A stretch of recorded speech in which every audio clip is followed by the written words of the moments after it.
Hey guys, I'm back with another Batmobile, and this time we're taking a look at the McFarlane DC Multiverse Batcycle from the upcoming movie The Flash.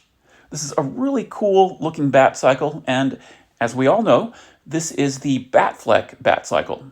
And I'm really excited to see just how much action and screen time it's going to get in the movie.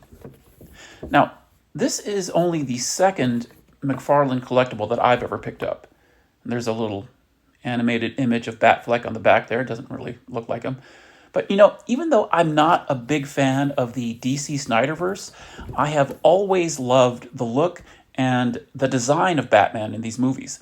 We got to see Bat-fleck's Batmobile, the Batwing, and, we even got a glimpse of the Dark Knight Returns Bat Tank, and now we get his Batcycle.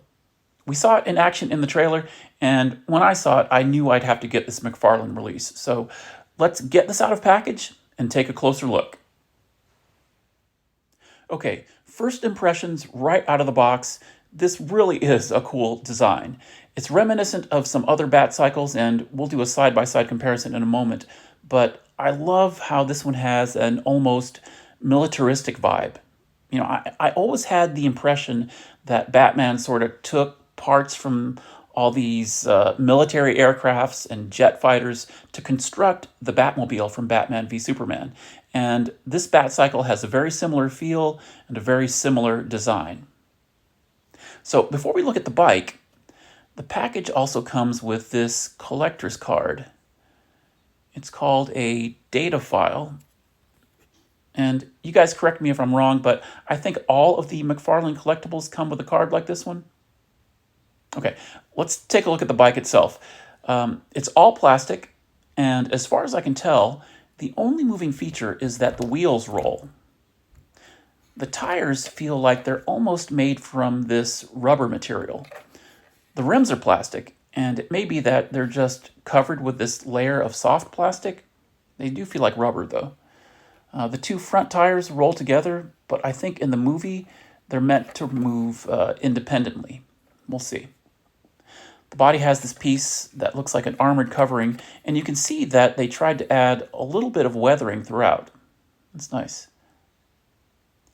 The seat has this texture that almost implies that it's padded.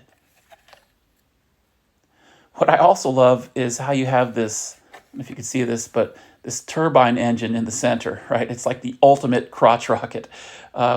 And the body, it has some really nice detail throughout the armored design.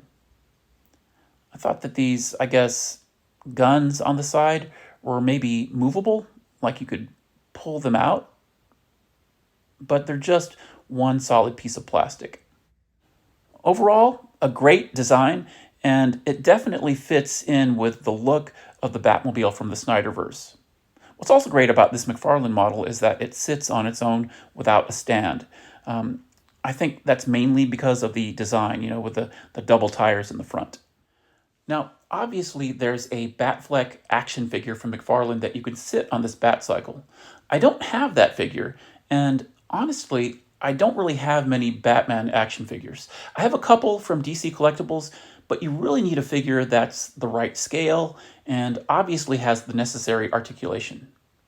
One that I do have that I think just looks cool alongside this Batcycle is the Arkham Origins Batman. I think that tactical sort of design that it has goes well with this vehicle.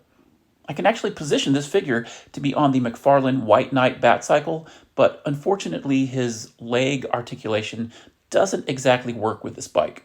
Plus, he only has fisted hands, so he wouldn't be able to hold onto the handlebars. Another figure I have that I thought I would try is the Batman animated series figure that actually came with the Batcycle from that same line. Unfortunately, it doesn't work either because it's just way too small. But, I might display the Arkham Origins figure next to this bike in my collection because I just think it looks great. Okay, let's do a couple of quick side-by-side comparisons. So the Batcycle that I think they drew inspiration from for this one is the White Knight Batcycle. Now, it has a much longer profile, but if this front end is retracted, they really look similar. The tires are flipped, right? The big tires are in the front and the thin tire is in the back, but that rectangular shape of the body has a direct connection, at least to my eye. I also wanted to show you this next to the Spin Master version of the bike, mainly just to show you the scale, This McFarlane Batcycle is a little over 12 inches or 30.5 centimeters in length, and it sits about 4 inches or 10 centimeters tall. Now, remember what I said earlier about the two front tires spinning independently?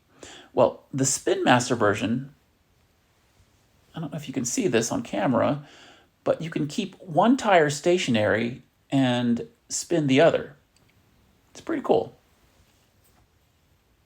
It would have been nice if it was like that on the McFarlane, but I can kind of see why they did that just for the design of the front axles. In closing, this is a great looking release from McFarlane Toys. I love the design of this Batcycle, mostly because I think it really fits with the look of the Batmobile from the DC Snyderverse. I know most of us are mainly excited to see Michael Keaton's Batman in action again. I know I am. But it's also great that we'll get to see a little more of Ben Affleck's Batman, or at least another one of his vehicles, right? Let me know what you guys think.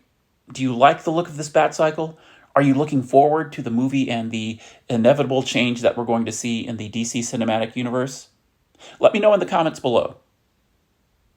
So, we've been looking at the McFarlane DC Multiverse Batcycle from the upcoming movie, The Flash. Thanks for watching, guys. I'll see you on the next one. Take care.